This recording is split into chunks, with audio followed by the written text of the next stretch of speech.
buenas tardes a los presentes y a los que están conectados vía Zoom. Le damos la bienvenida a esta jornada académica organizada en conjunto con el Instituto de Ciencias para la Familia y el Círculo Militar. El Instituto de Ciencias para la Familia de la Universidad Austral busca desde su fundación promover la investigación y la formación en torno a la familia, entendida como un núcleo esencial de la sociedad. Y el Círculo Militar, por su parte, tiene una larga tradición en la vida institucional argentina, ofreciendo espacios de encuentro, diálogo y reflexión sobre temas de interés para la comunidad. En esta oportunidad nos convoca un tema de gran relevancia en el contexto actual. Hemos denominado esta jornada Sostenibilidad y Cuidado, alertas en tiempos de desafíos demográficos, y nos invita a reflexionar y generar un diálogo enriquecedor entre diferentes ámbitos de la sociedad. Tenemos el privilegio de contar con la participación de Julián Rodríguez, quien nos hará unas palabras de apertura. Bueno, buenas tardes a todos, a los que están aquí presentes y a los que nos están siguiendo desde afuera. En primer lugar, quería agradecer particularmente al Círculo Militar tener la oportunidad de desarrollar esta actividad aquí, en este edificio tan emblemático para la historia argentina. Y después, bueno, para introducir el tema que hoy se va a estar hablando, reflexionando, me gustaría contarles, que es muy oportuno, que la semana pasada la Universidad Austral celebró los 25 años del hospital universitario, de su hospital universitario. Y el hospital universitario tiene un lema, tiene un propósito declarado, que es cuidar con sentido trascendente. Y pensaba, ese es algo bien propio del hospital, pero es algo que muy propio de lo que es la impronta de la universidad. Y tiene mucho que ver con lo que van a estar hoy hablando, que es el cuidado. Y el cuidado lo entendemos como un cuidado del medio ambiente, naturalmente, un cuidado de la casa común, como le gusta decir al Papa Francisco, como gustaba decir al Papa Francisco, la casa común, así lo dicen Laudato Si, pero sobre todo, y en primer lugar, un cuidado de las personas. Entonces yo entiendo que el planteo es la sostenibilidad y las personas, la demografía, y siempre con un sentido trascendente. Desde la Universidad Austral entendemos la sostenibilidad en su triple expresión, en su triple manifestación. El cuidado del medio ambiente, el impacto social, es decir, el cuidado del ambiente, de nuestra casa común, el cuidado de las personas, el impacto social, qué impacto generamos en la cultura, en la sociedad, en las personas, en las organizaciones que rodean nuestra actividad, y en tercer lugar, por supuesto, cómo es la gestión de las organizaciones, el governance, que está muy vinculado tanto al medio ambiente como a las personas. Por lo tanto, me parece muy apropiado, muy lógico, que si hablamos de sostenibilidad, hablemos de las personas, y que si hablamos de las personas, hablemos de la sostenibilidad, cosa que es la temática de esta jornada. Por lo tanto, felicito al Instituto de Ciencias de la Familia, también a la profesora Verena Liciardi, que va a estar desarrollando más el tema de la sostenibilidad, y por supuesto también al Círculo Militar por promover esta actividad, y que quedan en muy buena. Muchas gracias. Buenas tardes, y si me disculpan, miren. Muchas gracias.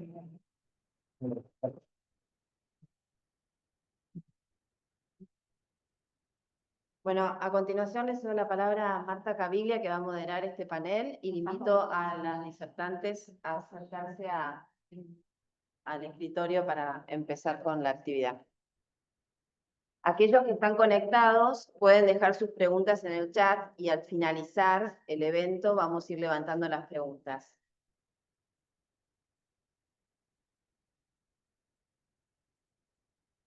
Pueden empezar. Belén. Belén. Bueno, bienvenidos.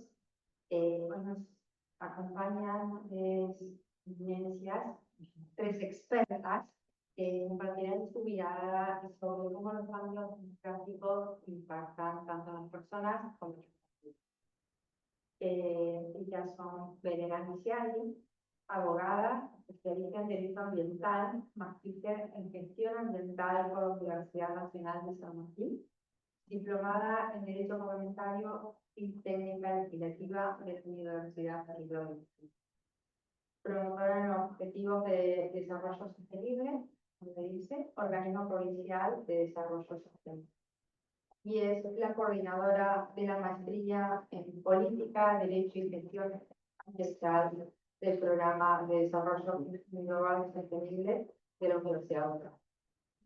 Asimismo, también nos acompaña la doctora Lorena Bolson, doctora en Ciencias Políticas por la Universidad Católica Argentina, máster experta en actividades por la Universidad de Sevilla, España, técnica en orientación familiar por la Universidad Austral y abogada por la Universidad Católica Argentina.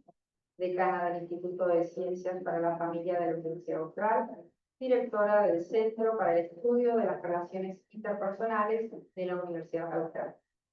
Docente de la maestría en Intervención en Poblaciones Vulnerables y de la maestría en Prevención y Abordaje de Violencias Interpersonales del ICF, Instituto de Ciencias para la Familia. Autora de diversos artículos, estudios jurisprudenciales y capítulos de libros. Y también, por último, pero no menos importante, la doctora Dolores Pimier Vicente, doctora en Humanidades por la Facultad de Filosofía y Letras de la Universidad de Navarra, España, con la máxima calificación, sumamos problemas, magíster en Matrimonio y Familia de la Universidad de Navarra, licenciada en Organización y Gestión Educativa por la Escuela de Educación de la Universidad Austral. Les propongo escuchar con atención y abrirnos a la reflexión que nos invitarán a generar. Comienza la magíster Belén Aniziari, que nos hablará sobre la sostenibilidad y familia, el tema principal.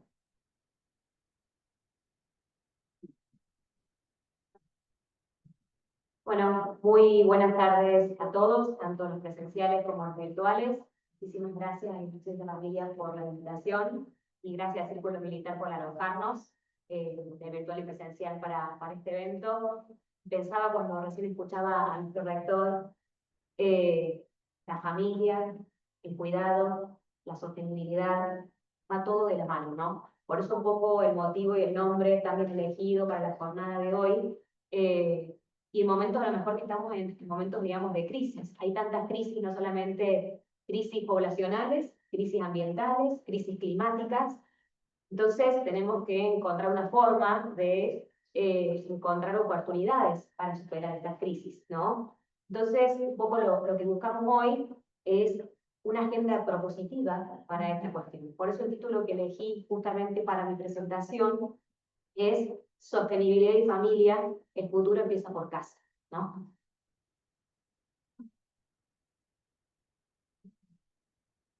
Ahora tenemos que pasar usted. Azul.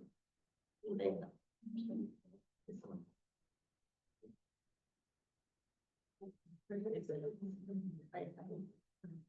Ahora sí, problemas técnicos.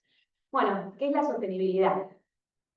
Podemos definir la sostenibilidad de un montón de maneras, pero en términos más simples, a lo mejor uno de su casa piensa, si no le ha colocado una definición para Naciones Unidas, para alguna cuestión así, piensa que la sostenibilidad tiene que ver con reciclar, cuidar los recursos, etcétera, etcétera. Y a veces la sostenibilidad es mucho más complejo de esto. Si uno piensa, por ejemplo, siento que somos por muchos abogados en esta mesa, uno piensa que la sostenibilidad en nuestra Constitución Nacional empieza en 1994, porque antes de 1994, con el artículo 41 de nuestra Constitución Nacional, no lo teníamos expresamente mencionado, sino que estaba dentro de lo que se llamaba los derechos implícitos, ¿sí? ¿Y qué comienza diciendo el artículo 41 de nuestra Constitución? El derecho a un ambiente sano, volvemos, salud, y equilibrado, ¿sí? Apto para el desarrollo de las actividades productivas sin que afecten necesidades futuras. Simplemente en esta gran definición, que es producto de lo que se llama constitucionalismo ambiental latinoamericano, esto proviene justamente de muchos debates internacionales, cada uno de nuestros países fue tomando esos debates internacionales, de los cuales existen un montón de tratados de Naciones Unidas, desde la década de Estocolmo 72, 1972 a la fecha, lo fuimos adaptando a nuestra propia realidad local. En Argentina dijimos sano y equilibrado. Yo recién le decía el año 94. A pesar de que yo dije el año 94, no es que el cuidado del medio ambiente en nuestro país empezó recién en el 94, en la década del 90, sino que hablando del máximo órgano judicial que tenemos en nuestro país, que es la Corte Suprema de Justicia de la Nación, en el fallo Saladeristas Podestá, que era por la contaminación del río Matanza, porque había un montón de saladeros ubicados a la vera, en 1889, el fallo más relevante de la historia nacional de nuestro país es de una corte, pero siempre digo una corte futurista, porque a pesar de que no tener un artículo que expresamente resguardara el tema ambiental, ¿qué dijo? ¿Qué pasó en ese momento? Los saladeros, porque la provincia de Buenos Aires dictó una norma que los obligaba a relocalizarse, porque ¿qué hacen los saladeros? Tiraban sus residuos sin tratar al río, lo cual contaminaba el río. Como en esa época todavía estaba permitido bañarse en el río, por eso ustedes recordarán las fotos históricas del río de la Plata, etcétera, etcétera, todos los bañistas allí, se iba a afectar también no solamente la actividad turística, sino la salud de la población. Entonces, la Corte, con muy buen latino, sin tener un artículo sobre el cual sostenerse, tomando el artículo 33 de los derechos implícitos, dijo: la provincia de Buenos Aires es totalmente competente para resguardar la salud de la población y dictar una norma que proteja a la salud, obligando la relocalización, no importando que esas empresas tenían una autorización previa. ¿Por qué? Y dijo algo que hasta el día de hoy, la Corte de hoy, pensemos, más de 100 años después, lo sigue citando: no hay derecho adquirido en cuestiones ambientales. Entonces, partiendo un poco de esto, de cómo el derecho ambiental fue creciendo y superándose en nuestro país, nuestro artículo no tiene más razón diciendo sin afectar las necesidades del mañana. ¿De mañana? No. Ese mañana que empieza resguardando lo social, como dice la Corte, lo ambiental, de la contaminación del suelo, y también lo económico. Eso decir sin afectar las necesidades del futuro implica lo que hoy por hoy se conoce como desarrollo sostenible, con este triple enfoque que es lo ambiental, lo social y lo económico, ¿sí? Aunque parezca mentira, el cuidado de la sostenibilidad empieza por el lugar más íntimo que tenemos nosotros, que es la familia. Es el primer punto de contacto. Ahora bien, hace rato les hablaba de las agendas internacionales, de Estocolmo, 32 a la fecha, y hoy, justo hoy, se cumplen 10 años, 25 de septiembre se cumplen 10 años de la Agenda 2030. Esta Agenda 2030, que es una agenda que se ha hecho de manera muy democrática, porque no solamente participó Naciones Unidas y dijo: bueno, ustedes tienen que cumplir esto, sino que los países, las empresas, las ONGs participaron y colaboraron, prepararon la agenda que hoy cumple 10 años. Entonces simplemente quería hacer una mención y un feliz cumpleaños, así como para el hospital, un feliz cumpleaños para esta agenda. Mencionar que son 17 objetivos, metas e indicadores. Cualquier política pública o privada, para ser exitosa, tiene que tener objetivos, metas e indicadores. Esta agenda así lo tiene. Se llama Agenda 2030 porque tenemos hasta el 2030 para cumplir con estos objetivos, con las metas intermedias, y tenemos indicadores para seguir el éxito o no del paso a paso de estas metas. Ahora bien, tenemos que vincular la sostenibilidad con la familia. Vamos a encontrar, si uno hace un análisis minucioso de la Agenda 2030, y pone como centro a la familia en alguno de esos 17 objetivos. Por ejemplo, ahí les puse simplemente una mención del 1 al 2, la lucha contra el hambre, la lucha contra la pobreza, ¿sí? El 1 y el 2. Cuando hablamos recién de la salud, del cuidado, obviamente tenemos que enfocarnos en el número 3, ¿sí? Y hablando de que somos partes todos, hombres, mujeres, tenemos que hablar también del número 5, que es el que busca la equidad de género. Y por último, yo les hablé que uno piensa nada más en el consumo eficiente de recursos naturales, en el reciclaje, en cómo consumimos. De eso específicamente se trata el ODS favorito, número 12, que es el de consumo y producción responsable, que es el que nos dice, como familia, ¿qué consumimos? El ODS 5, el que nos dice, ¿educamos de igual manera a nuestros hijos y a nuestras hijas? Cuando uno piensa en los alimentos, con los alimentos que compramos, ¿estos son alimentos que nos van a traer salud? O hoy por hoy, organismos genéticamente modificados, no de producción orgánica. ¿Qué estamos consumiendo? ¿Qué le estamos dando a nuestros hijos? Después, ¿a quién estamos contribuyendo al consumir estos alimentos? ¿Quiénes son los proveedores a los cuales nosotros cuando vamos a elegir, tomar una decisión tan fácil como elegir algo en el supermercado, estamos contribuyendo? ¿Nos fijamos en las etiquetas? Si tienen cuestiones que respetan cuestiones ambientales o cuestiones sociales. A veces lo barato sale caro, es más falta. Y lo barato sale caro porque a veces uno hace un análisis cortoplacista y no a mediano y largo plazo. Y piensa en, ¿se fijó realmente cuántos calorías, cuántas vitaminas o proteínas de alimentos? Bueno, son algunas preguntas que esta Agenda 2030 pone en cabeza también de las familias al momento de decidir. Ahora bien, estamos en el primer siguiente. Yo les decía hace un rato que para que algo sea exitoso, una política sea exitosa, tenía que tener objetivos, metas e indicadores. Simplemente voy a hacer un pequeño, para irnos desde allá arriba de la Agenda 2030, bajando un poco más a América Latina para llegar a Argentina.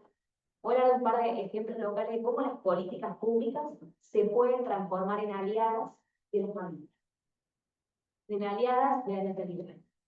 Bueno, en Argentina ahí simplemente les puse la famosa ley conocida como la ley de los 1000 días, ¿sí? Que es la que busca el resguardo, digamos, de madres y de los niños y niñas hasta los 3 años, y todo lo que esa ley implica. Os invito a quienes no han tenido la oportunidad de leerla, también de las modificaciones que ha tenido recientemente.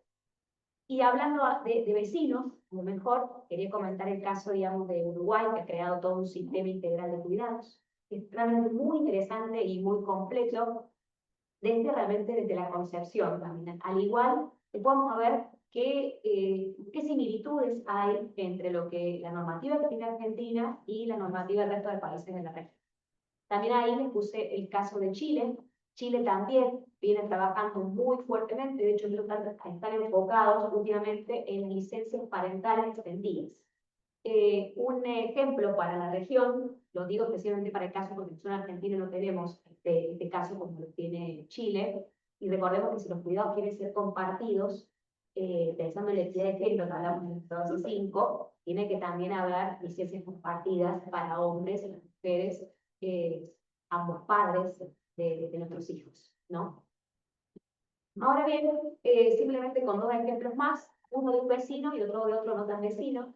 El caso de México, México también tiene un plan integral de cuidados de la concepción, es un poco más extenso que el nuestro, no hasta los 3 años, esto me parece también importante recalcar, porque las políticas públicas lo interesante sería que resguarden toda la vida del ser humano sin un límite de edad, ¿no?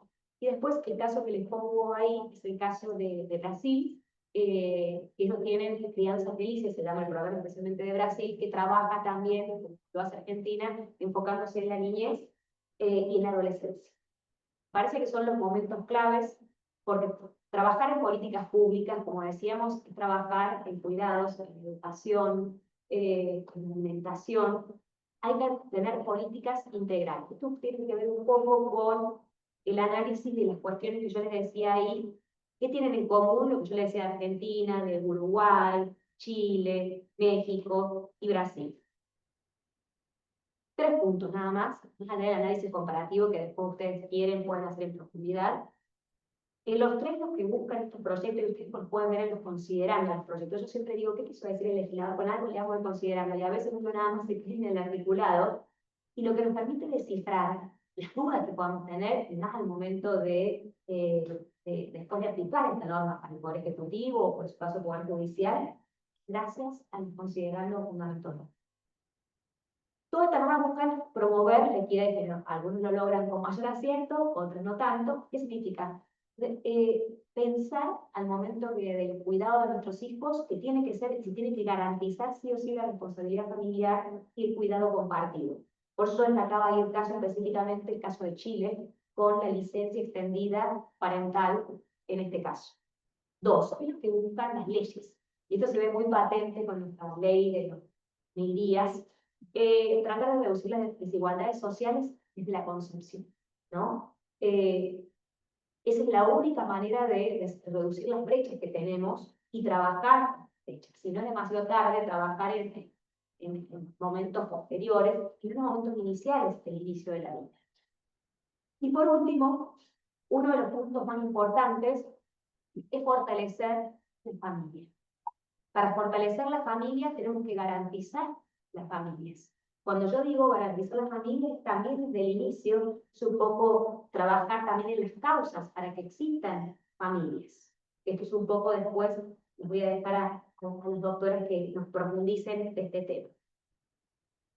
En definitiva, si apoyamos la crianza, si apoyamos el cuidado de nuestra infancia, estamos fortaleciendo a la familia. Si no fortalecemos la crianza, no podemos fortalecer la familia. Porque es una decisión que nosotros como padres tomamos, lo digo por Francisco y Victoria, mis hijos, y por todos los otros niños que hay. Nunca hay momentos adecuados para tener hijos, casarse, etcétera, etcétera. Pero son decisiones que tenemos que tomarlas, a veces uno se pone como un salto al vacío, ¿no? Pero si tenemos políticas de acompañamiento para facilitar esa decisión, también son decisiones más fáciles, ¿no? Y a veces uno piensa en las publicidades o cuando vienen extranjeros a Argentina, piensa, cuando se van, ¿qué se llevan? Y siempre hablan de la familia argentina, de la solidaridad, del cuidado, ¿no? Por eso me parece que eso es un valor que no debemos perder, y como es un valor que nos caracteriza como país, tenemos que reforzarlo y seguir trabajando que así siga siendo.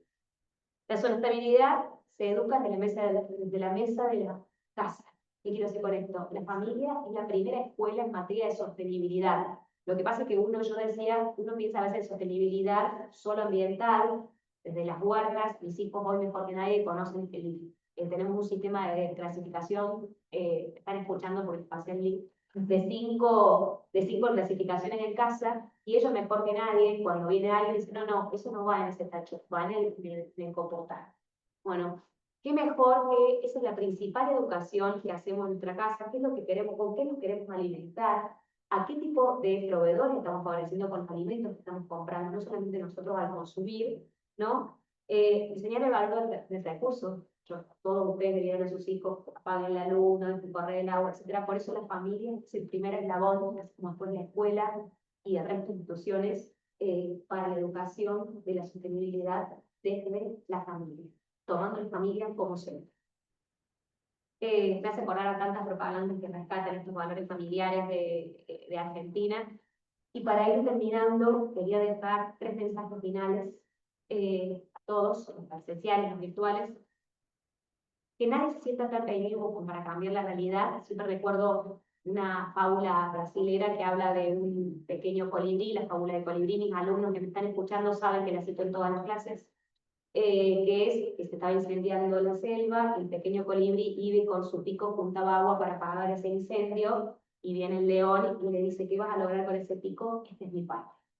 Cada uno de nosotros acá tenemos una parte de nuestra historia, pero también de la historia de nuestro país, ¿sí? Y por qué no decir de la humanidad, a veces uno piensa que no puede lograr cambios paradigmáticos con nuestras acciones, y sí lo podemos hacer muchas veces cuando dejo, digamos, de ver a mis alumnos que se han recibido, recibo un mail, me dicen, profesora, gracias a esto logré tal cosa, y uno como profesor se siente realizado que ha cumplido su misión en lo que ha tenido en la vida, y esa era mi misión. Y mi misión se las traslado a cada uno de ustedes, y cada uno de ustedes participe de esta misión, cambiando a través de la familia, a través de las aulas. Educar en sostenibilidad también tiene que ver con el amor al prójimo. Si uno, como decía la Laudato Si y tantas otras posteriores, la sostenibilidad, el amor a la familia, el amor al ambiente, el amor al otro. Y por último, como decíamos, nunca hay un momento exacto para empezar, siempre debemos empezar cuanto antes para que no lleguemos a las realidades que encontramos hoy, como yo empecé hablando de las crisis. Tenemos que tratar de evitar las crisis, no actuar cuando la crisis ya está ocasionada, ¿no? Cuando ya desapareció un recurso natural, cuando ya desapareció una especie animal, y así sucesivamente. Y por último, una reflexión final, un poco la lectura y lo que yo venía diciendo, el cambio empieza en casa. Y como empieza en casa, empieza en la familia. Así que simplemente agradecer y remarcar el valor que tiene esto, y quería que se fueran con esta idea del vínculo entre la sostenibilidad y familia, como la familia, la primera escuela de sostenibilidad.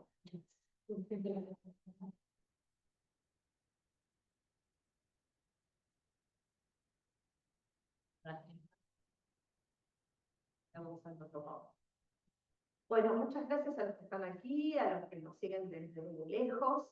Me encantó el marco que le dio Belén, porque vamos a bajar ahora un poco la realidad argentina y a lo que nos está pasando, a mirarnos un poquito. Nosotros no por mirarnos el ombligo, pero la ponemos desde el principio.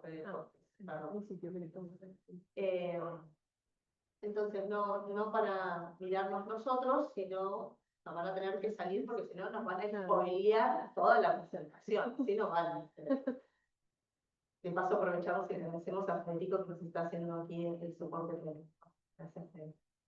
Decía, Belén nos dio un marco internacional, nos dio un marco legal donde empezamos a hablar de la sostenibilidad del ambiente y de la relación con la familia, ¿no? Y de lo que esto impacta en la familia. Bueno, nosotros lo que también vamos a buscarles hoy, un poco aquí con Loli, es consecuencia de tal vez esa falta de previsibilidad de la que hablaba recién Belén, de cómo habernos podido adelantar a las crisis, pero también con una mirada de futuro y con una mirada más esperanzadora, que tiene que ver también con el tema del cuidado, es decir, qué tan importantes son las familias de hoy, del mañana, las del ayer, en materia de cuidado, ¿sí? Realmente estamos en una época de crisis, no solamente en lo ambiental, no solamente en lo demográfico. Van a ver que mi conferencia, sin ponerme de acuerdo con Belén, se titula también Crisis en la familia, ¿no? Entonces, alertas demográficas, crisis en la familia. También nos toca internamente. Entonces, también vemos cómo se afecta en el día a día de nuestro quehacer y cómo afectamos a ese pequeño medio ambiente que tenemos en casa, y eso se transmite a la sociedad y se transmite a una nación también, ¿no? Entonces, para empezar a poner un poquito de contexto, y yo voy a ir un poco con algunos datos más duros, así que voy a ir despacito con las cosas que me preguntan después, pero vamos a ir con algunas especificidades, primero para darle un poco de contexto a la. Y acá me voy a tener que parar porque no veo la filmina, entonces tengo un problema, perdonen, y disculpas. Perdón, chicas, no les quiero dar la espalda, no sé cómo ponerme desde acá, pero vamos a intentar. Entonces, en Argentina somos aproximadamente 46 millones de habitantes. Vamos a hacer un número redondo, ¿sí? Tenemos la división de hombres, de mujeres, ahora también por el DNI está la opción de elegir género X, así que también tenemos una proporción. Sabemos que en los últimos años, no solamente en la Argentina, sino en toda Latinoamérica y en el mundo, como diría Loli, estamos atravesando una crisis demográfica muy importante que tiene que ver con la natalidad, punto sobre el que voy a hablar yo, y sobre el envejecimiento poblacional, sobre el que va a hablar Loli después. Y el otro dato es la migración, que es un dato que a nivel internacional tiene mucha repercusión y tiene un fuerte impacto, pero si nosotros miramos la realidad argentina y miramos la población de nuestro país en relación al lugar de nacimiento, vemos que los que han nacido en el extranjero son solamente el 5%. ¿Sí? Entonces, a nosotros hoy por hoy solamente no vamos a hablar de la migración, que sí tiene un impacto en nuestro país, en muchos aspectos educativos, de salud, laborales y demás, sino que nos vamos a enfocar en mirarnos a nosotros, en los que nacemos y vivimos en la Argentina. Tampoco vamos a mirar a los que se han ido de la Argentina. Sí, vamos a mirarnos a los que estamos aquí. Este dato no es menor porque justamente cuando hablemos de natalidad vamos a hablar de los movimientos de la población en lo que se llama la natalidad, pero lo que tiene que ver con la conformación de manera natural, es decir, cómo una población se sostiene naturalmente, ¿sí? Por sí misma, por los nacimientos que se producen y las defunciones que se producen en ese país. Si nosotros miramos las pirámides poblacionales de la República Argentina, Loli después nos va a dar un pantallazo un poco más general, pero aquí vamos a ver dos pirámides superpuestas. La pirámide que tienen de fondo, que está marcada en los bordes, es la pirámide del censo de 1914. Y la pirámide que es está coloreada, es la pirámide del año 2022. Fíjense cómo cambió la población argentina. Antes teníamos una forma de pirámide, teníamos una base ancha, nacían muchos niños en nuestro país y a medida que el tiempo iba pasando, la punta se ponía bien en cúspide, porque cuantos más años teníamos, menos población existía. Bueno, hoy eso no es así.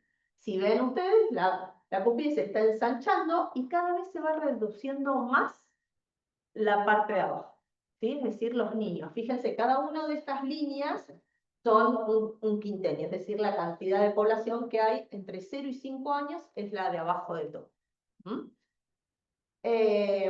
Nacen en la Argentina más varones que mujeres, pero después Loli nos va a contar de que no es tan así.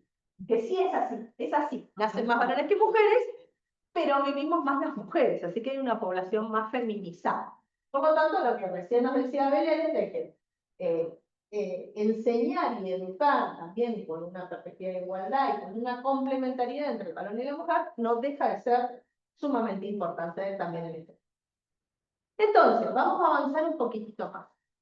¿Qué pasa cuando miramos ese del censo 2022? ¿Se acuerdan que les dije la que estaba coloreada? Bueno, abajo ahora en violeta apareció una línea más, violeta y amarillo, que es el dato que reporta el RENAPER en este año, 2025. Fíjense que ya del 2022 a solamente 3 años nos vamos achicando todavía más la base.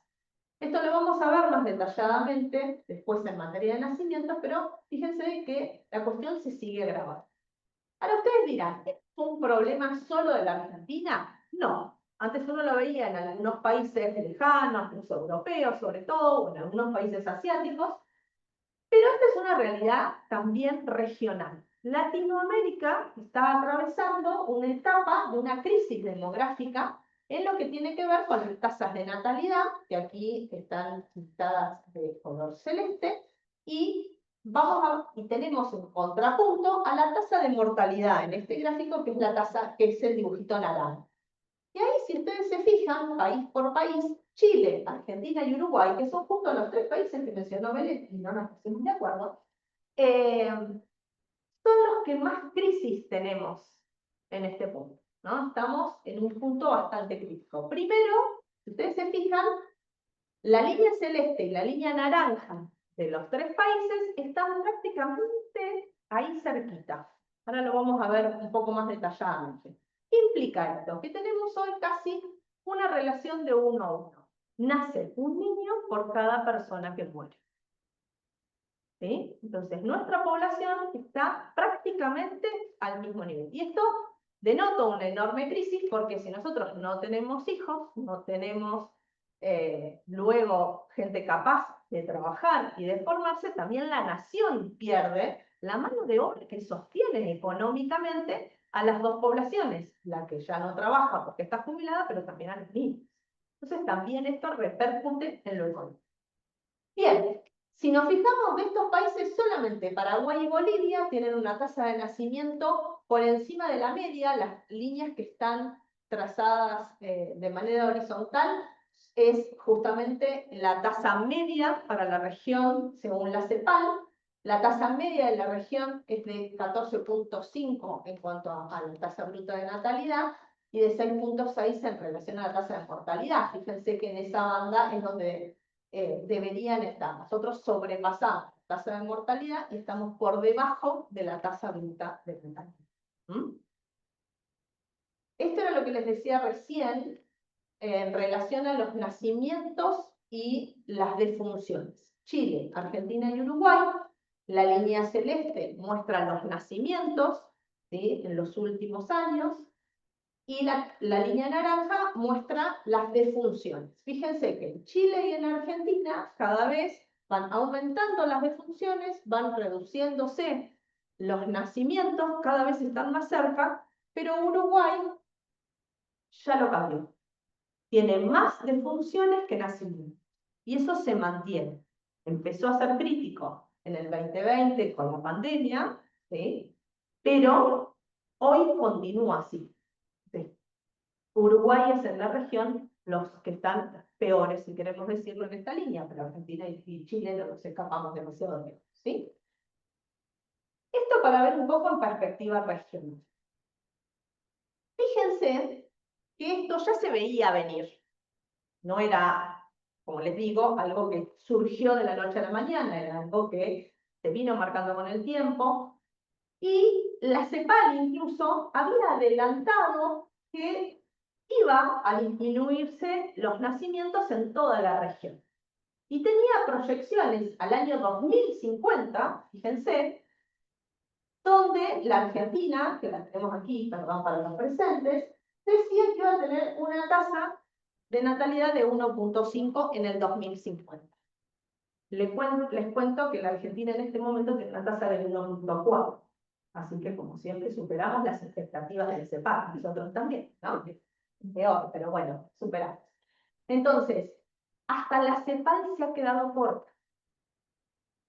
¿Por qué? Porque hubo un cambio que no solamente tiene que ver con claramente lo económico, que en toda nuestra región pesa mucho a la hora de tener un hijo. Las familias jóvenes, bueno, piensan si tenerlo o no tenerlo, lo puedo mantener, lo puedo sostener, sino que también ha habido un cambio cultural, un cambio en relación al valor que tiene la familia, un cambio en relación al valor que tiene la maternidad y que tiene la paternidad, que hoy ya no se ven como modelos deseables o como un modelo de proyección a futuro.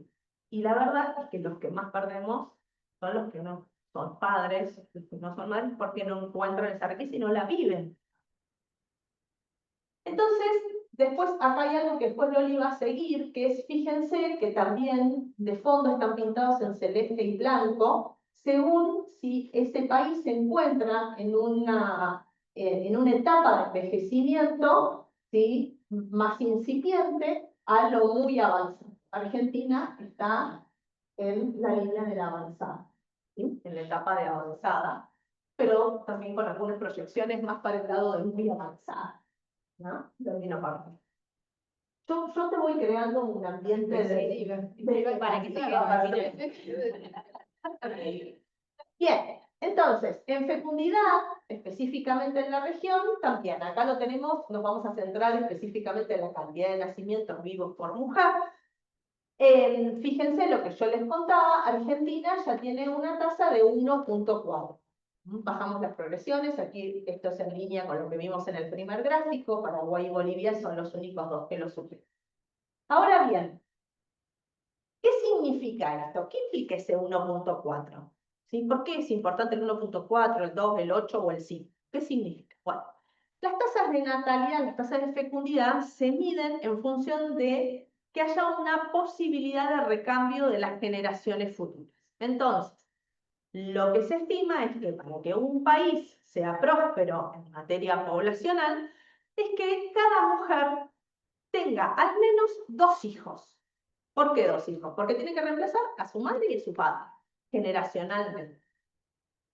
Esto es un estándar, obviamente no todas las mujeres tienen hijos, ¿sí? Y por eso en general se habla de que lo ideal sería que cada país tuviera una tasa de fecundidad que sea de 2.3, 2.4 aproximadamente por mujer. La realidad es que nosotros caímos en mapa. Incluso nos caímos del mapa del 1.8, que era esa tasa media que tenía para América Latina, ¿no? Entonces, estamos no solamente en un tema en relación a las defunciones, ¿sí?, que tiene que ver con el recambio en general de la población, sino que también tenemos un problema en relación al cambio generacional. Ya no llegamos a reemplazar a la generación anterior. Para verlo más específicamente, esta es la línea del registro de la cantidad de nacimientos que hubo en la República Argentina entre 1980 y el año 2023, que es el último dato del Ministerio de Salud de la Nación. Nosotros, cuando empezamos a analizar el dato, que es en 1980, más o menos nacían unos 697.000 niños, más o menos. Tuvimos subidas, tuvimos bajadas, esto tiene que ver mucho también con los ciclos económicos, hasta que en el 2014 nacieron, ahí hubo, digamos, el momento más alto de 777.000 niños, y en el 2023 nacieron solamente 460.000. Es decir, en menos de 10 años descendimos un 40% en la cantidad de nacimientos. Y esto se sigue incrementando. Como vimos, nosotros hoy todavía no tenemos el dato del Ministerio de Salud, pero vemos en el RENAPER los datos que da es por la cantidad de niños que sacan el DNI, básicamente. Así que también ya estamos viendo de que el dato va a seguir siendo negativo y que no estuvo un repunte en la nota. Esto tiene que ver, antes mencionamos algunos factores relacionados a la economía, algunos factores relacionados, bueno, las dificultades que tienen los jóvenes en términos generales de proyectarse a largo plazo, tiene que ver con la salida de la mujer al mundo laboral y tiene que ver, como decía antes, también con algunas cuestiones culturales. Una de ellas es la edad promedio de la maternidad. Históricamente, cada una de estas liñitas representan un grupo etario, ¿sí? Históricamente, si ustedes han visto la línea amarilla, que es la que está casi arriba de todo, es la que representa el grupo entre los 20 y los 24 años, ¿sí? En general se daban más nacimientos en esa etapa de la vida, lo cual va de la mano con la naturaleza, ¿sí? Con el hecho biológico. Pero si empezamos a mirar, a medida que pasa el tiempo, si bien en todas las edades ha decaído la cantidad de hijos que han tenido, la línea amarilla ya va a estar en el tercer lugar. Hoy los chicos nacen más de madres más grandes, ¿sí? Entre los 25 y los 29 o entre los 30 y los 34 años. Y van creciendo paulatinamente algunas maternidades en edades más avanzadas, incluso después de los 35 años. Entonces, claramente, si posponemos más la maternidad por este hecho biológico, más difícil nos va a ser alcanzarla después cuando queramos lograrla. Entonces, también hay que, esto de tomar decisiones con las cuales voy a vivir a largo plazo, impactan en nuestro proyecto vital, ¿no? ¿Qué vamos a hacer en cada instancia de la vida? Y en esto tiene mucho que ver la sustentabilidad de las empresas, porque si yo en el trabajo no soy capaz de dar una apertura y de apoyar a que mis empleadas tengan familia, bueno, impacta acá. ¿Por qué? Porque no doy flexibilidad para que atienda si alguien está enfermo, o no me interesa darle licencias por maternidad. Excelente. Y por eso también tenemos empresas que lo que hacen es que sus empleadas le financian el congelamiento de sus óvulos para ser madres el día de mañana. Obviamente a la empresa le conviene porque nos falta mujer hasta los 50 y pico de años. El problema es que después esa mujer realmente pueda lograr ser madre si ese es su proyecto, ¿no? Y que después, bueno, también, cuanto más a edades más tempranas sea una madre, no sea más un abuelo, ¿no? Esto hay que pensarlo desde el punto de vista del hijo.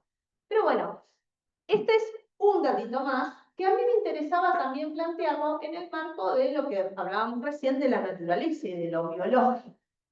Aunque ha cambiado la cultura, aunque han cambiado las relaciones laborales o la factibilidad de la mujer y el hecho de que la mujer salga al mundo laboral, que para nosotros es sumamente importante y enriquecedor, de ninguna manera queremos decir con esto que la mujer se tiene que quedar en su casa simplemente a tener hijos, sino que toda la estructura debería pensarse también para alentar a tener más familias y que la responsabilidad pueda cumplirse tanto dentro del hogar como en el plano laboral, ¿no? Una corresponsabilidad de hombres y mujeres en ambos espacios.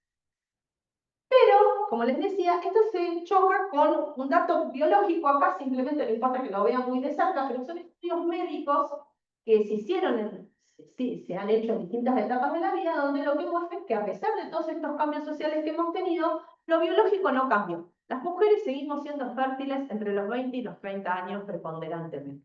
Entonces, cuanto más esperemos, más difícil va a ser. Y si bien hoy tenemos las técnicas de reproducción asistida, también tenemos que decir de que el porcentaje de efectividad de esas técnicas nunca son mayores al 45%. Entonces, aunque hoy se promocione y se impulse que la mujer puede ser madre de cualquier etapa de su vida, bueno, también hay que decirlo de que no necesariamente eso va a ser así y que además en ese proceso también van a tener que pasar por un montón de tratamientos médicos y de otro tipo de procesos que también van a afectar su propia vida. Entonces esto también me parece importante de mencionar. Muy bien, entonces, dijimos, bajó la natalidad, y bajó la natalidad y también han cambiado los hogares, ¿sí? Han cambiado las estructuras familiares. Entonces, fíjense, primero, en Argentina ya tenemos más hogares con menor cantidad de miembros en el hogar. Si nosotros miramos los datos censales, en el año 1991 aproximadamente había 3,5 personas en cada hogar, ¿sí? En términos estadísticos, ¿no? En términos generales. En el año 2022 solo hay 2,9. Vamos viendo cómo va bajando la cantidad de personas. Y de hecho, en el censo 2022, esa línea roja que se ve ahí es la cantidad de hogares, ¿sí?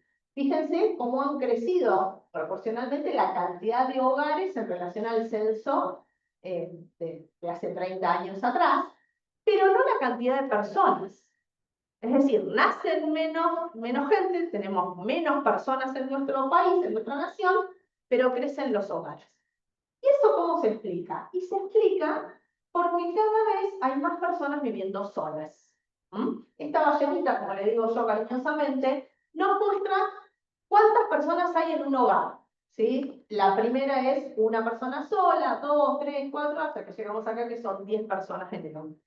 Al principio, las líneas de colores representan a un censo, la línea amarilla es la del censo 2022, fíjense, un 25% de nuestra población vive sola. Son hogares unipersonales, cuando antes representaban solamente el 13%, hace 30 años atrás, no les estoy hablando de hace 100 años, 30 años solamente. Después, fíjense, le sigue la línea amarilla de hogares con 2 personas, otro 24%, 19% la cantidad de hogares con 3 personas en el hogar, 17,4%, y ya después se va diluyendo. Entonces, cada vez estamos más solos. ¿Esto quiere decir que estamos solos en la vida? Bueno, no necesariamente. Podemos tener una familia, ojalá Dios quiera que tengan una familia, que puedan relacionarse, que puedan vincularse. Pero atención, esto implica que no hay necesariamente una relación de pareja que conviva, que aporte una construcción común, y que no hay hijos. Entonces esa persona, cuando también vaya creciendo, que es la parte que le toca a Loli, ¿quién se va a ocupar de ese cuidado? ¿No? Entonces, esto también afecta a la sustentabilidad de la familia. Porque me quedo sin ese sistema de apoyo y sin esa red de apoyo. Y esto tampoco las empresas lo tienen muchas veces. Fíjense, si miramos las tasas de matrimonio, hoy cada vez la gente se casa menos, eso lo sabemos todos. Otra cuestión que tiene que ver con la pérdida del valor del matrimonio también. Vamos a detener en ese punto. Fíjense, la línea roja representa la cantidad de matrimonios que hubo en la ciudad de Buenos Aires entre 1987 y 2022, y la línea azul es la cantidad de divorcios que hubo en ese mismo periodo. Fíjense cómo se van juntando la línea roja con la azul. El pico este que está acá en el año 2020, con la pandemia, pues los matrimonios, y más o menos de divorcios, porque se siguieron tramitando. Pero fíjense que la proporción, ¿sí? Cada 100 matrimonios, la cantidad de divorcios, se saca la tasa, ¿sí? La relación que existe entre los divorcios y los matrimonios, hace 30 años atrás había una relación de 36,6 divorcios por cada 100 matrimonios. En el año 2022 eran 48 divorcios por cada 100 matrimonios, es decir, la mitad. La mitad de los que se casaban se divorciaban. Esto más allá de que nosotros apoyemos la figura del matrimonio, no apoyemos la figura del matrimonio, tiene que ver con la incapacidad que tienen las nuevas generaciones también de vincularse, de relacionarse, de construir proyectos conjuntos a futuro. Y esa es otra causa que muchas de las encuestas muestran cuando se les pregunta por qué no tienen hijos. Y muchas de esas respuestas es porque no tengo con quién construir ese proyecto de futuro. ¿Sí? Más allá de que sea a través de la figura del matrimonio. No, vuelvo a repetir. Pero tiene que ver con esta falta de proyección, de pensarse juntos, de entender al matrimonio como una unión sólida donde ambos se ayudan a crecer mutuamente hacia el futuro. Esa relación tan cercana cada vez se pierde más. Los hogares y los niños. Fíjense, ya son más los hogares en nuestro país que no tienen menores de 18 años viviendo en ellos. El 57% de los hogares en Argentina, según el censo de 2022, no tienen niños menores en su seno. Perdón. E incluso cuando miramos los datos de los hogares en los principales aglomerados urbanos, es decir, ya no mirando tanto lo rural, sino mirando más lo central, el dato se reitera, ¿sí? Ya tenemos aquí una alta proporción que ya se venía dando, fíjense, ¿sí? En la cantidad de hogares que no tienen niños menores de 18 años. Pero también ha cambiado la cantidad de niños que había en el hogar. La línea violeta es la del año 2024, 2020 en amarillo, 2016 en verde. ¿Sí? Fíjense cómo cada vez los hogares que tienen un solo niño o ningún niño de la línea violeta son la mayoría. Después 2 niños, 3 niños, 4 se van desapareciendo. Y ni que hablar de una roca como yo que tengo 5, imagínate. Eso ya no aparecemos ni en la gráfica. Entonces, cada vez se va reduciendo. Y acá tenemos otro tema que tiene que ver con las jefaturas del hogar. Hace años que viene cambiando, que viene disminuyendo la cantidad de hombres, varones, que son jefes de hogar, y va creciendo paralelamente la cantidad de mujeres que son jefas de hogar. ¿Sí? Esto lo vamos viendo en la tendencia. La línea roja es el promedio, los otros están divididos por edades, claramente las jóvenes generaciones son las que más llevan el impulso de este tipo de cambios. ¿Y esto por qué nos interesa? Antes decía Belén, esta oportunidad de hombres y mujeres de trabajar equitativamente, de que las empresas lo entiendan con responsabilidades comunes, tanto que el hombre pueda tener licencias que estén más dentro del hogar. Nosotros seguimos teniendo una ley laboral que lo que le da al hombre cuando nace de base son 3 días. Eso sigue siendo así. Arcaicamente, algunas empresas lo han flexibilizado, es cierto, pero la ley no se ha modificado. Entonces, si desde el momento 1 el hombre no tiene esa mayor presencia en el hogar junto al niño que ha nacido y a su esposa también para ayudarla en ese momento donde también está más desvalida, bueno, después va a ser mucho más difícil de que eso lo logre. Y acá viene la otra pata, que es que dijimos, no se casan, no tienen relaciones a largo plazo, entonces puede que tengan hijos, pero después la jefatura queda a cargo de la mujer, entonces tiene la doble sobrecarga. El cuidado de los hijos y el proveer dinero para sostenerlo. Entonces, si miramos, perdón, acá me voy a pasar, esto es lo mismo básicamente, pero los principales aglomerados urbanos. Si ustedes se fijan, en la Argentina, para el año 2024, en 8 de cada 10 hogares monoparentales, las mujeres son las que están acá. Y en estos espacios es donde también se da más espacio de pobreza. Porque es uno solo proveyendo, es uno solo cuidando, y en general, y esto también hay que decirlo, los salarios de las mujeres en general están por debajo de los hombres. Entonces, y esto se mantiene. Entonces, cuesta entender cómo, si no tenemos políticas más allá de alguna ley, como mencionaba antes Belén, que apoyen estructuralmente al cuidado, que apoyen estructuralmente a formar familias que puedan sostener, esto se vuelve cada vez más difícil y va terminando trayendo más pobreza. Perdón. Acá simplemente traigo a cuento una gran profesora, directora de tesis de Loli, también para no dejar de mencionar a Loli, que ella una vez contaba y decía de que la familia de antaño se parecía al primer arbolito que tenemos allá en la punta, que era muy frondosa, que tenía muchas ramas y tenía muchos hijos. Y que a medida que el tiempo fue pasando, en la sociedad más cercana a nosotros ya era más como un pino, porque tenía menos ramas, pero a su vez viven más años, entonces tenemos otros problemas de cuidado que también tienen que ver con esto, pero se van achicando, entonces seguimos teniendo árboles, pero cada vez más finitos. Si venimos a algo más contemporáneo, podemos tener las imágenes del último arbolito, donde unas familias empiezan a ensamblarse con otras, entonces son familias que se empiezan a reconstruir y a volver a formar. Pero a mí me preocupa que ya estamos llegando a este modelo del arbolito africano, donde cada familia, cada persona, empieza a ser una isla.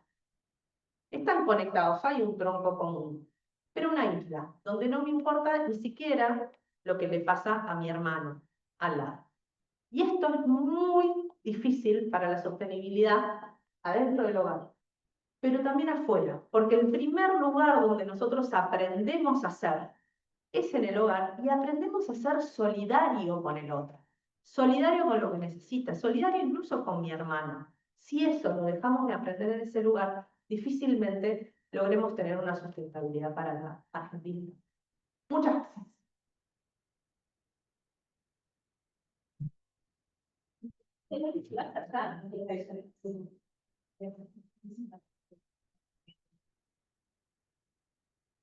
Bueno, muchas gracias. ¿Se escucha bien? ¿Sí?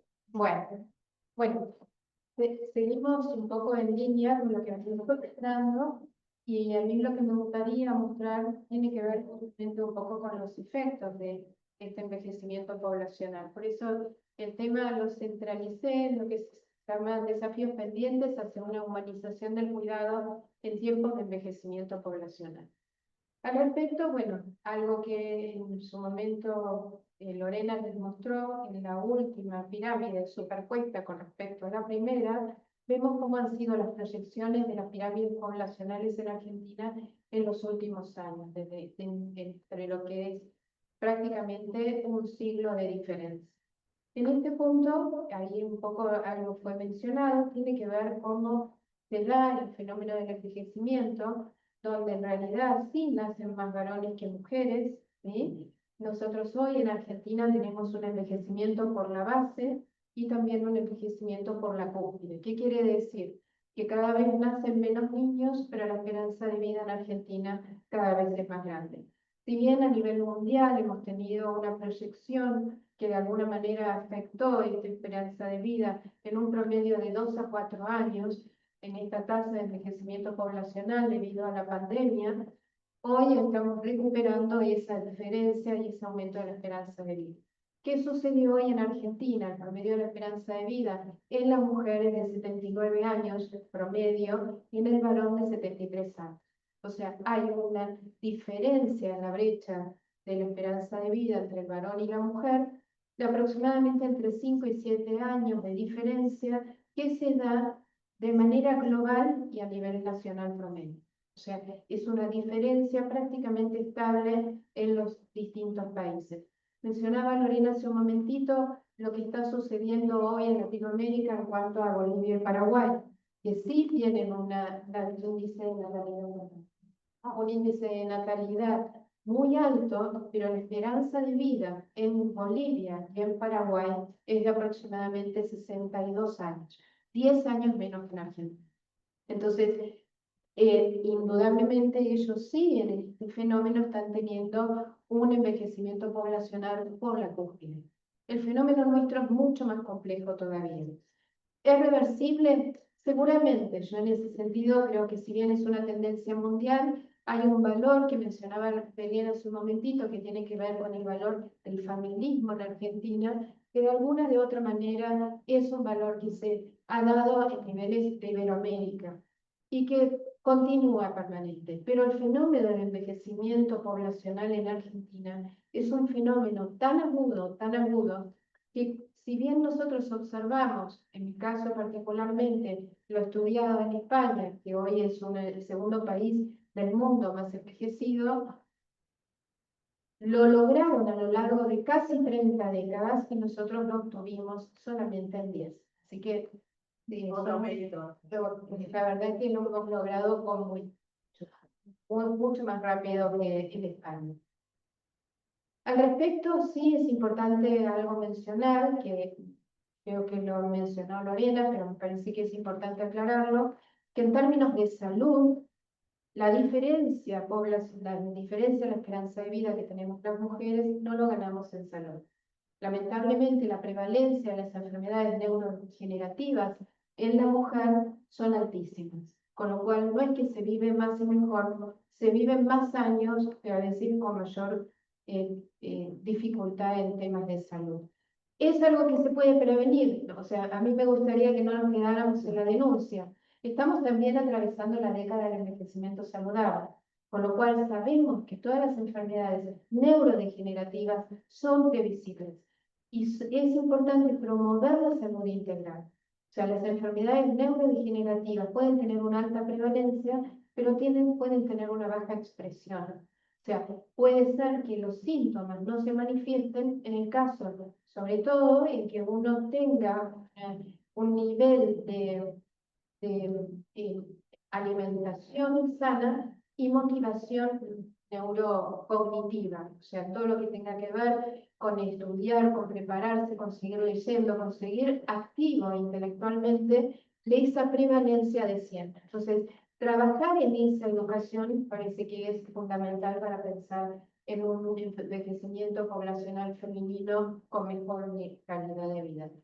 Un fenómeno que hoy vemos en Argentina y que no está acá manifestado, y es que hoy, lamentablemente, por el alto consumo de sustancias psicoadictivas, las expresiones y las manifestaciones de las enfermedades neurodegenerativas en Argentina están comenzando a suceder entre los 45 y 50 años. ¿Por qué lo menciono? Porque me parece que todo esto es importante para poder pensar en un país mejor. Al respecto, bueno, vemos cómo la edad, la media en Argentina, porque es importante tenerla en cuenta. La media en Argentina hoy es de 32 años. ¿Qué quiere decir esto? Nosotros dividimos la población como si dividiéramos la cantidad de población en dos, y ese es el número que a nosotros nos permite, como tendencia central, pensar en la proyección de las estructuras poblacionales futuras. O sea, a mayor edad media, mayor envejecimiento poblacional. ¿Qué sucede en Buenos Aires? El gobierno de la ciudad de Buenos Aires tiene 39 puntos. O sea, es la ciudad más envejecida hoy en la Argentina. ¿Qué implica esto? Porque, veanlo aquí, es la tasa del envejecimiento poblacional, que si bien esto habíamos tomado, ¿cuánto? Teníamos estas cifras publicadas para el 2025, que habíamos tomado las cifras de ayer, del reloj Perro, por eso me parece importante mencionarlo. Miren el dinamismo que tiene esto. Este informe, nosotros trabajamos con información hace, sí, 3 meses. Hace 3 meses. Hoy, o sea, particularmente ayer, este número de 62 se elevó a 69. ¿Qué implica esto particularmente? Que tenemos que observar cómo es nuestra estructura demográfica. Teniendo en cuenta esto, el índice de dependencia potencial, que es un punto importante en lo que tiene que ver entre las personas activas y las personas pasivas, o sea, se toma como variable la población mayor de 65 años y la menor de 14 años, hoy en Argentina, si bien es alta, ¿sí? que estamos en índices realmente bastante altos, y cifras de ayer justamente les puedo dar, 47%, y es un número que además aumentó en el 30% en los últimos 30 años, a nivel Latinoamérica todavía continúa siendo bajo. ¿Qué quiere decir esto en niveles comunes para qué es lo que nos preocupa en la casa? La realidad jubilatoria, el sistema de pensiones. Para que una caja jubilatoria o de pensiones sea saludable, debería tener 4 personas activas por cada jubilado pensionado. Hoy en Argentina por una serie de beneficios que se han ido dando, tenemos justamente la situación inversa. Tenemos 4 beneficiarios jubilados y pensionados por cada empleado activo, al menos en Islam, ¿sí? Que reciben todo lo que implican sus ayudas económicas. ¿Sí? Entonces estamos realmente en una situación de crisis muy importante y tenemos que tomar una decisión. Muchos países han aumentado la edad jubilatoria, lo que implica, por un lado, que si bien hay mejor calidad de vida en las personas mayores y se da la posibilidad de seguir trabajando aún habiendo cumplido la edad para jubilarse, eso ayuda de alguna manera a contar con mayores aportantes y con mejor estándar de vida para quien continúa trabajando en la medida de lo posible. Vamos a ver qué sucede en las estructuras de los hogares. El índice de sobreenvejecimiento, que es un dato muy importante en esto, que nos menciona justamente, muchos autores lo llaman la cuarta edad o los viejos viejos, o sea, la población de mayores de 85 años hoy está en Argentina prácticamente en el 11%, pero este índice aumentó en los últimos 30 años el 50%. Quiere decir que personas con mayores necesidades de atención y de cuidado por tener más de 85 años no necesariamente lo necesitarán, pero sí en potencia al menos está creciendo de una manera acelerada. También tenemos que pensar qué soporte estamos pudiendo dar para que esa atención que necesitan se pueda realmente vincular. ¿Qué sucede en los hogares de personas mayores justamente? Lo que nosotros vemos que en los últimos 30 años solo aumentó 10 puntos el número de cantidad de hogares de personas mayores. Esto fue un dato que nosotros cruzamos y que nos pareció altamente importante cuando analizamos las estructuras de hogares que presentó Lorena hace un momentito, pensando en que quizás si teníamos mayor cantidad de personas mayores en Argentina, podría ser que tuviéramos mayor cantidad de hogares de personas mayores, y no es así. Por eso cuando hicimos este cruce de datos, sí pudimos corroborar que la mayor cantidad de hogares unipersonales es prevalente en la tasa de los más jóvenes, de alrededor de 30 años. Esto nos habla también un poco de lo que son estos proyectos individuales. Con respecto a lo que son los hogares de adultos mayores, lo que podemos observar en este gráfico es cómo se da la jefatura femenina en hogares con personas mayores. Y obviamente esto nos está hablando de que la feminización del cuidado es una realidad. Si bien podemos pensar que de alguna manera implica y lo pudimos observar porque lo estudiamos en el Instituto de Ciencias para la Familia durante la pandemia, prepandemia y pospandemia, cómo la mujer pudo seguir sosteniendo sus actividades con mucha exigencia y el cuidado de las personas mayores que no vivían en su hogar, fue una tarea que fue más repartida al comienzo de la pandemia, pero fue una tarea que solo sostuvo la mujer al final de la pandemia. Y esto tiene que ver con una realidad. ¿Qué sucede justamente con el nivel educativo? El nivel educativo en Argentina de las personas, de la composición de hogares de personas mayores, no ha cambiado. Sigue siendo el mismo. Y si bien los sistemas educativos formales han tenido cambios en sus leyes de educación, no lo observamos en Argentina. El 30% de los hogares de personas mayores tienen secundario incompleto. El 20% de personas mayores tienen secundario completo. ¿Por qué este dato es importante? Porque también nos posibilita observar qué calidad o qué acceso laboral puede llegar a tener una persona mayor, aún siendo mayor, ¿sí? Prepararse para el trabajo es una realidad de la juventud, pero es una realidad de los adultos también, porque esa incidencia, y es uno de los pilares del envejecimiento saludable, poder mantener la actividad laboral. Será en distintas condiciones, con distintos horarios, con diferentes exigencias, pero la realidad que poder promover la generatividad interna, intergeneracional, en el ámbito del trabajo también resulta un elemento fundamental. Pero para poder hacerlo necesitamos adultos mayores con un nivel educativo alto, o al menos un secundario completo, ¿sí? Para poder estar a la altura. ¿Cuál es la tasa de envejecimiento? En cuanto a la feminidad, o sea, ¿cuántas mujeres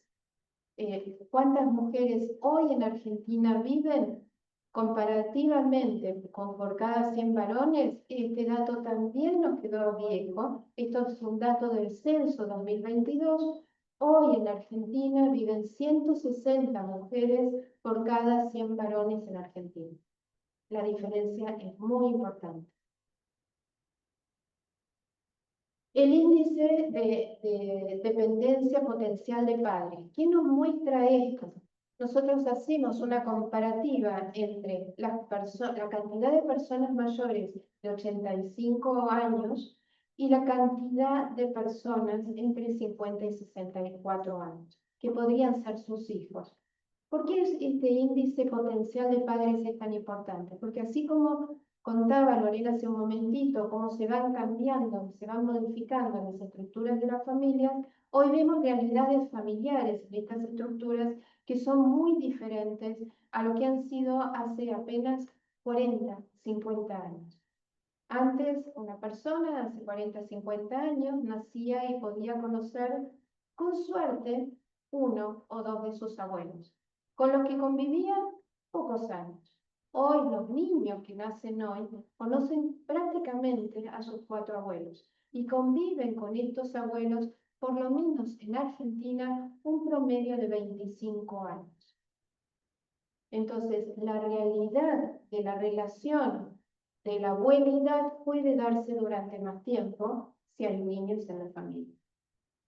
Otro fenómeno. ¿Por qué este índice es tan importante? Porque aparece un fenómeno nuevo que algunos autores lo llaman la generación sándwich, que sucede con la etapa de la vida entre los 50 y 65 años, cuando muchas de esas personas están ayudando a las familias jóvenes o a sus hijos a poder desarrollar su actividad laboral, su vida familiar, y a la vez tienen que acompañar a sus padres ancianos. Esa generación sándwich, y que se da marcadamente en la mujer, es lo que trata de ayudar a poder sostener en la atención, en el cuidado a las distintas generaciones, a los mayores y a los más pequeños, ¿sí? O a los más jóvenes. Entonces, este índice realmente es muy importante a tener en cuenta también. Esto es una filmina que nos muestra, pues, de hace poquitas semanas, de hace un par de semanas, la UNESCO, del impacto del envejecimiento poblacional. Ahora nos vamos a meter profundamente en lo que es este fenómeno y los desafíos que yo planteaba cuando comencé a desarrollar mi tema. Esto aumenta la presión en el gasto público. O sea, cuando nosotros pensamos en el envejecimiento poblacional, hay muchas teorías que justamente lo que trazan o que intentan marcar es que a menor cantidad de población, mejor, porque podemos repartir el PBI entre menos personas. La realidad es que aumenta la presión sobre el Estado, es lo que implica además los gastos que va a tener que cubrir el Estado para poder responder a las necesidades en términos de salud, para poder pensar en un sistema de pensiones y jubilación, ¿sí? Para poder pensar en qué estructura se va a poder dar para mantener y sostener el cuidado. La importancia que tiene el aprendizaje mutuo. Muchos de ustedes habrán escuchado hablar de la universidad y los mayores. La realidad es que seguramente habrá menos niños en las escuelas, pero los docentes tendrán el desafío de prepararse para nuevos cambios frente a lo que implica un aprendizaje para todas las edades. La realidad es que las personas, a medida que crecen, no alcanzan con un sistema educativo, pero es que además es una necesidad y una aspiracional de toda persona a poder saber más, poder prepararse para nuevos desafíos laborales. Entonces, el aprendizaje continuo es un tema clave en el tema de las personas mayores. Y obviamente la inclusión laboral, esto fue algo que yo ya les mencioné. ¿Por qué yo puse derechos y desafíos del envejecimiento y dependencia? Clave pensar que envejecimiento no es dependencia. Tenemos que aspirar a un envejecimiento saludable. Sobre estos 4 pilares que nos plantea la Organización Panamericana de la Salud. La vida saludable, la actividad física, que para personas mayores no es una exigencia muy grande, porque el promedio que plantea Salud Pública es de 60 minutos de caminata intensa por semana, poquísimo, para poder mantener funciones importantes en la estructura corporal que implican el equilibrio, la firmeza, y la flexibilidad. O sea, mantener huesos sanos, una estructura corporal saludable y la posibilidad de no tener fracturas, que obviamente el descenso de la calcificación hace que haya mayor prevalencia a fracturas que después sí implican dependencia. ¿Sí?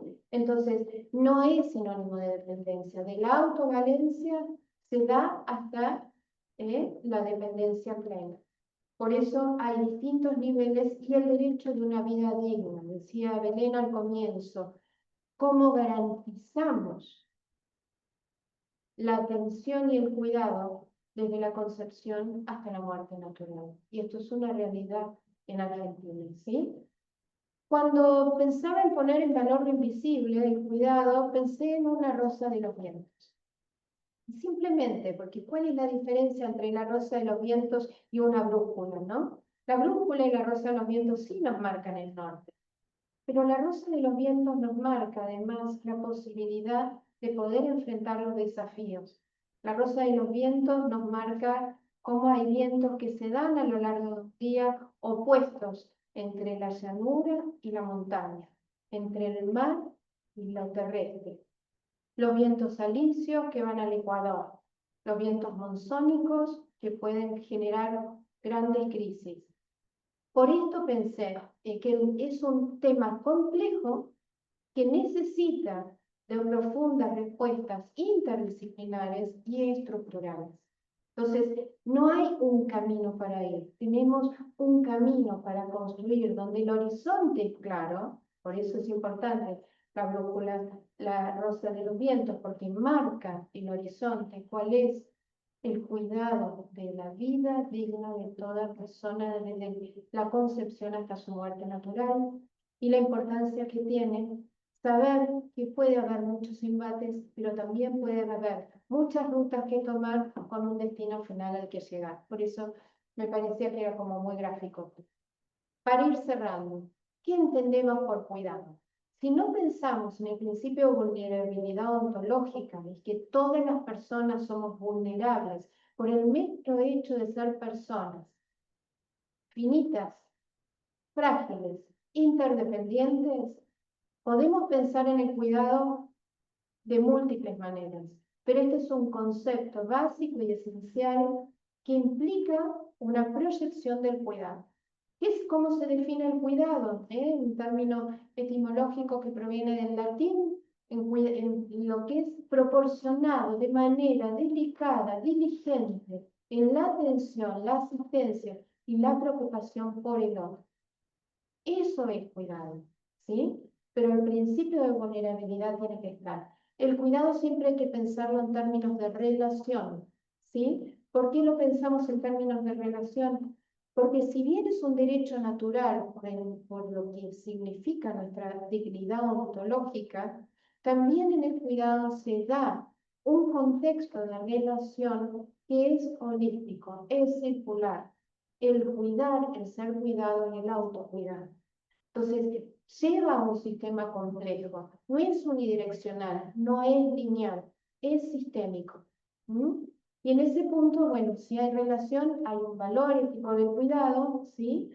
Y también se puede dar, como yo lo marqué, ¿sí? De manera ascendente y descendente. Hablamos mucho de la realidad con los hijos. Hay un fenómeno que hoy, justamente que estuve hablando con España, en España es realmente alarmante la cantidad de hogares quienes tienen niños en el último, con lo cual todas las condiciones prosociales no se dan porque se dan en la fratría.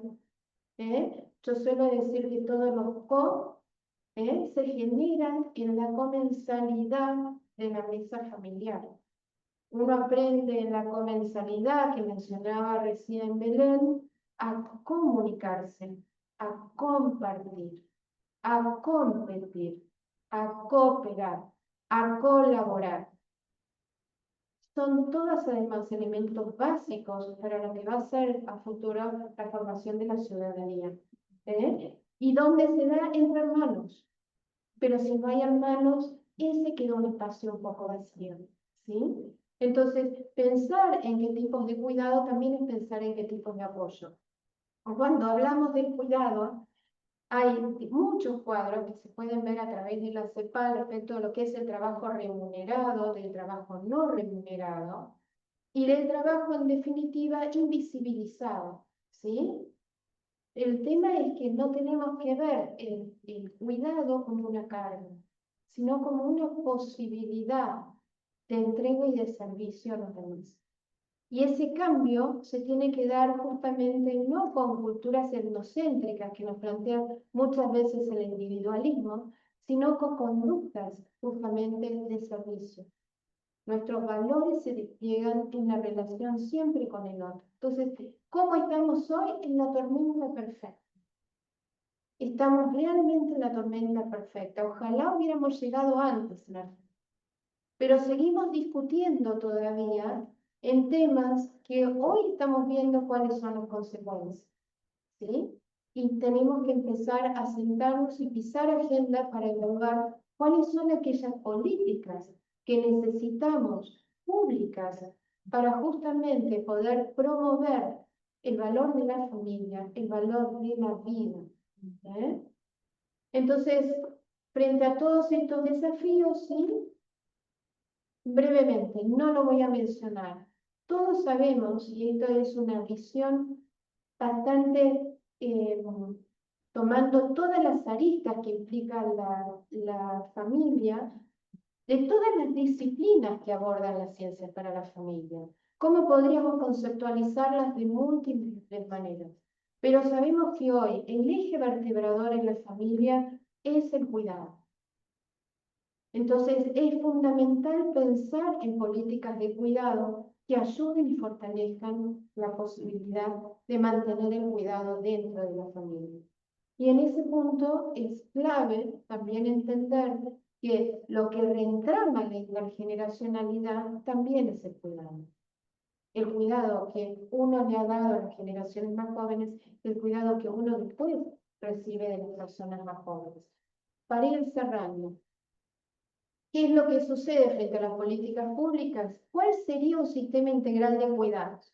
Si nosotros tomamos las definiciones que en general pueden encontrar por Internet, nos va a hablar de la importancia que tiene reconocer, reducir y redistribuir el cuidado de manera equilibrada, dice Internet. Todos los documentos nos hablan de equilibrar.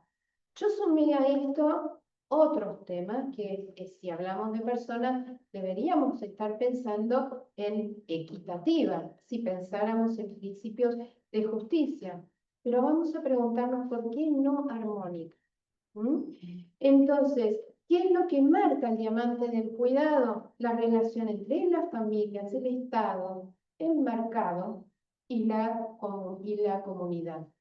Entonces, todo este dinamismo que vemos en una comunidad requiere de cuidados, ¿sí? Y de ciudades amigables. Esto es otro de los objetivos del desarrollo sostenible que son claves. Entonces, cuando yo pensaba en esto, pensé en el filósofo Gustave Thibon, ¿no? Gustave Thibon fue un filósofo que falleció en el siglo pasado, hace no muchos años, no muchas décadas, que él planteaba la diferencia entre equilibrio y armonía.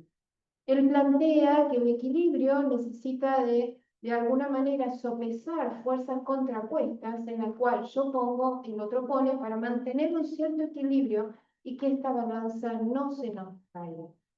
Si nosotros pensamos en términos de armonía, sabemos que la diferencia, decía Gustave Thibon, es poder cada uno poner en común ver el bien común de la sociedad, porque lo que cada uno ponga va a ser muy importante. Y la suma de lo que cada uno vamos a poner va a ser muy superior que la suma de sus partes. Entonces, me gusta pensarlos en términos de armonía, ¿sí? Después, pensaba también en términos de sustentabilidad. No voy a detenerme acá porque ya creo que ha quedado muy en claro cómo podemos lograr superar el envejecimiento poblacional en términos de sustentabilidad.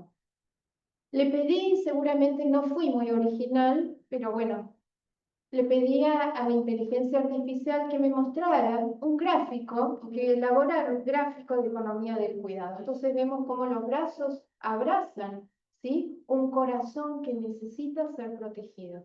Eso es la vida humana. ¿Qué contesta también la inteligencia artificial? Miren, y esto yo no lo dije, lo puso la inteligencia artificial y dice prosperidad. Cuando hay cuidado, hay prosperidad. Hay sustentabilidad y hay vida en común, ¿sí?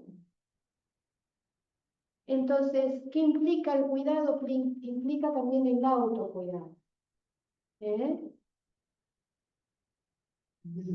¿Y cómo cuidar al cuidador? Que ese es un punto muy importante. Ya para terminar, quiero quedarme con esta frase de San José María Escrivá de Balaguer, que me parece que reúne y le da un broche a lo que intentamos mostrar a través de esta jornada. Y dice así: la universidad no vive de espaldas a ninguna incertidumbre, a ninguna inquietud, a ninguna necesidad de los hombres. No es misión suya ofrecer soluciones inmediatas, pero al estudiar con profundidad científica los problemas, remueve también los corazones, espolea la pasividad, despierta fuerzas que dormitan y forma ciudadanos dispuestos a construir una sociedad más justa. Contribuye así a promover, con el amor a la verdad, a la justicia y a la libertad, la paz verdadera y la concordia de los espíritus y de las naciones. Muchísimas gracias.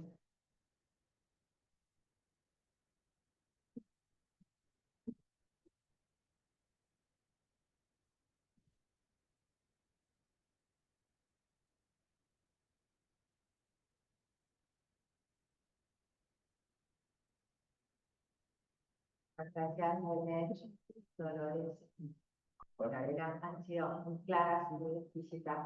Nos han hablado muy bien. Creo que va a dar lugar acá a las preguntas. Y creo que nos han mostrado una realidad, más que preocuparnos, es ocuparnos, ¿no? Nos tenemos que ocupar. Mirar el vaso medio lleno y tenemos un común denominador que es la familia, así que nos tenemos que ocupar en educar en el seno de la familia. Para Miguel tenemos acá una pregunta que pregunta ¿cuál es el core de la Agenda 2030? Porque cuando uno le escucha, le suena que tiene una inclinación abortista y antinatalidad. A ver, ¿sí? Bueno, el core de la Agenda 2030 es el lema principal, es no dejar a nadie atrás en la construcción de alianzas. Digamos, si bien lo mío del tema del aborto, como es más un tema, otro tema, no es mi expertise, así que no me gustaría, sé que hay metas vinculadas al tema, sé que fue uno de los temas tratados en el debate de la Agenda 2030, pero digamos, el lema es no dejar a nadie atrás, y bueno, me pongo en lo que decía Dolores, digamos, tenemos que resguardar siempre la vida, ¿no? Bueno, gracias. Y la agenda busca todos los objetivos que están enfocados a la persona humana, a la prosperidad, y a temas específicamente de planetas. O sea, son las tres clasificaciones: persona humana, planeta y prosperidad. Gracias, Belén. Y voy a sumar algo con respecto a esto. También una frase de San José María que decía que hay que ahogar el mal en abundancia de bien. Así que hagamos hincapié en las unidades que rescatan el valor de la familia y las virtudes humanas. Doctora Olson, le pregunto, ¿cuáles son las peores consecuencias de la caída de la natalidad? Hay 3 horas. A ver, creo que un poco lo hemos resumido acá. También depende desde dónde lo veamos. Creo que desde el punto de vista económico lo hemos dicho. Gran problema en materia de mano de obra para el desarrollo futuro. No generamos nuevas generaciones de trabajadores, básicamente, y eso implica un déficit y una caída en la producción que nos va a impactar a todos, aunque en esa instancia nosotros ya no trabajemos o estemos jubilados, ¿no? Sobre todo. En lo personal, yo creo que se pierde la riqueza de saber lo que es ser madre o ser padre, porque si bien somos todos conscientes de que tener hijos también es un regalo, es un don y nos demanda mucho servicio a nuestro lado, también nos hace crecer. Y creo que el que no pasa por esa experiencia se pierde de algo muy grandioso, ¿no? En términos familiares se pierde, ya lo hemos dicho, la hermandad, el construir juntos, el saberse amado en un contexto muy amplio, y el saberse amado implica no solamente el niño que nace, sino también el adulto que crece y está solo. Por eso, cuando hablamos de estos temas, siempre Loli y a mí nos hablan del tema de las mascotas. Vieron de que hay más mascotas que niños, la mascota. Loli y yo no vamos mucho por ese lado, pero sí hay algo en el fondo que a mí me gusta destacar siempre que hablamos de ese tema, y es que si hay mascotas, en el fondo lo que también están mostrando es que esa persona sigue necesitando dar amor y sentirse amado, aunque sea por un animal, pero necesita ese contacto, nos muestra lo más humano que tenemos y lo que somos seres que se construyen con otros, ¿no? Somos seres sociales. Entonces, me parece que ahí estamos perdiendo un poco de humanidad, ¿no? Y podríamos seguir toda la tarde. Muchas gracias. Bueno, para lo que tenemos, según su criterio y teniendo en cuenta estos resultados, ¿cuál sería la política pública que se debería aplicar para dar vueltas a estas estadísticas? Bueno, esta pregunta es todas políticas. A ver, tengo una frase que me parece que existe frente a una realidad y una problemática, lo que es la simplificación de la ignorancia. La realidad es que no hay una solución. Mencioné hace un ratito que la importancia de poder abordar este tema tiene que ver con una visión interdisciplinar, sistémica y estructural. Con lo cual, sí es importante y me parece que tiene que ver con el cuidado de la vida, el promover, sí, una mejor calidad de vida para las personas mayores, y eso creo que lo tenemos que promover desde que somos pequeños. O sea, lo que existe de alguna manera en términos de la vida saludable, sin caer en un extremo de hacer de la vida que termina no siendo muy saludable, porque no termina ideologizado frente a lo que es saludable y lo que no, sino es promover justamente estos 4 pilares que menciona la Organización Panamericana de la Salud, que tienen que ver con la salud integral, que habla justamente del tema del cuidado de la corporalidad, del entrenamiento físico, de la dieta sana. Habrán escuchado hablar mucho de lo que es la dieta mediterránea, pero fundamentalmente lo que es una dieta sana, de una actividad física moderada para poder mantener justamente lo que es la estructura del cuerpo. Pero también la Organización Panamericana de la Salud hace un anclaje muy importante que yo mencioné en la actividad, que no necesariamente se relaciona con lo laboral, puede ser una actividad que tenga que ver justamente con una organización civil en la que se puedan desarrollar espacios de solidaridad, de aportes, donde la persona mayor pueda canalizar lo que mencionaba Erickson en su teoría justamente del desarrollo respecto a la generatividad. Las personas mayores necesitan fundamentalmente dejar un legado. Las personas naturalmente necesitamos dejar una huella. y una huella en el mundo que sea un aporte positivo, porque sin eso nuestra vida no tiene sentido. Y ahí estamos hablando de la cuarta pata, justamente de lo que es un envejecimiento saludable, que son las relaciones sociales. El drama que tenemos hoy en el mundo es la soledad.